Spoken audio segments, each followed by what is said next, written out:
a pertinent hadith in response to this tendency of people of possession. And this is not only, so this applies to all the blessings, not only wealth. A person thinks, God made me intelligent because I'm so special. Or God made me good looking because I'm so special. There's something special about me. God made me so popular and influential because there's something about me that's so special. And so it goes back to ujub. And so there's a sahih hadith that is related in the Musnad of Imam Ahmad, in which the Prophet says, sallallahu alaihi wasallam, "Inna Allah qad qasama baynakum akhlaqakum kama qasama baynakum arzaqakum."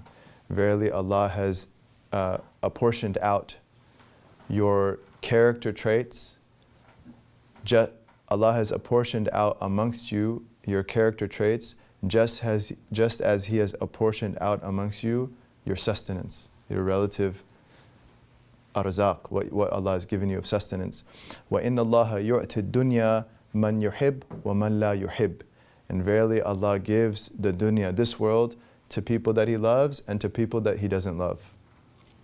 وَلَا يُعْتِ الدِّينَ إِلَّا لِمَنْ يُحِبْ. But He does not give authentic religious practice except to those that He loves. فَمَنْ أَعْطَاهُ اللَّهُ الدِّينَ فَقَدْ أَحَبَّهُ. So whomever Allah has given deen to, then He truly loves him. So whomever Allah has given deen to, He truly loves him. إِنَّ اللَّهَ تَعَالَى قَدْ قَسَمَ بَيْنَكُمْ أَخْلَاقَكُمْ كَمَا قَسَمَ بَيْنَكُمْ أَرْزَاقَكُمْ وَإِنَّ اللَّهَ تَعَالَى يُعْتِ الدُّنْيَا لِمَنْ يُحِبْ وَمَنْ لَا يُحِبْ وَلَا يُعْتِ الدِّينَ إِلَّا لِمَنْ يُحِبْ فَمَنْ أَعْطَاهُ اللَّهُ الدِّينَ فَقَدْ أَحَبَّهُ. In the Musnad of Imam Ahmad.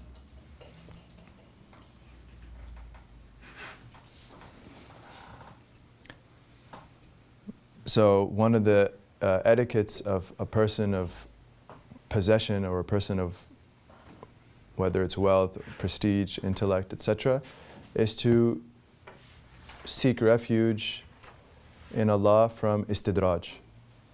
Is to seek refuge in Allah and to be wary, to be concerned that it's istidraj. What's istidraj? سَنَسْتَدْرِجُهُمْ مِنْ حَيْثُ لَا يَعْلَمُونَ وَأُمْلِي لَهُمْ إِنَّ كَيْدِي مَتِينٌ. Istidraj is when Allah Ta'ala gives gift after gift after gift to the person that He does not love, to a wrongdoer or a tyrant or a misguided person. And He gives so many gifts that the person gets further and further from tawbah. The person is in wrongdoing, they're in evil, they're steeped in what is wrong, they're steeped in oppression, whether of themselves or others. And the gifts come so many, so fast that it blinds them and diverts them completely from turning back to Allah subhanahu wa ta'ala. And this is what Allah does to those who He hates. Okay, those that have incurred His wrath. The onus is on their choices. But the sign of the hypocrite is that he feels safe from istidraj. The Salaf used to say, the sign of the hypocrite is that they feel safe from istidraj. They feel secure. There's no way this is happening to me. So they don't think of the makr of Allah. This is called the makr of Allah. The plotting and planning of Allah Ta'ala is that one of the most salient manifestations of His makr subhanahu wa ta'ala is istidraj. The person of iman is concerned and wary about istidraj. So the response, though, is not to become in a state of anxiety that suspends you from doing good. You can't be so worried about, is this istidraj, that you start getting a nervous breakdown. The response is to make more tawbah.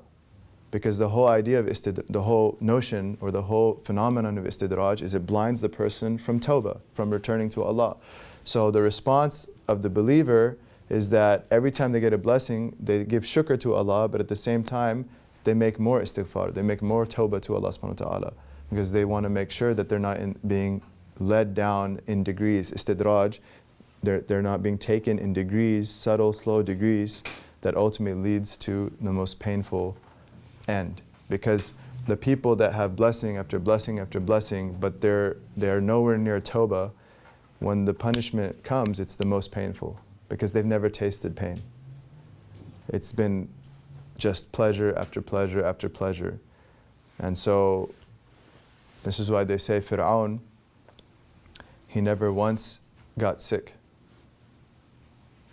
They say, the commentators say, Fir'aun, the Pharaoh, he never once got sick. He never once had a headache. He never once had a sore throat. There was never an off day in the way he felt, because it was istidraj.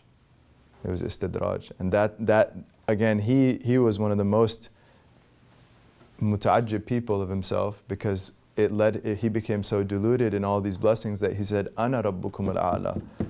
Like, I am your Lord Most High. Naam. So,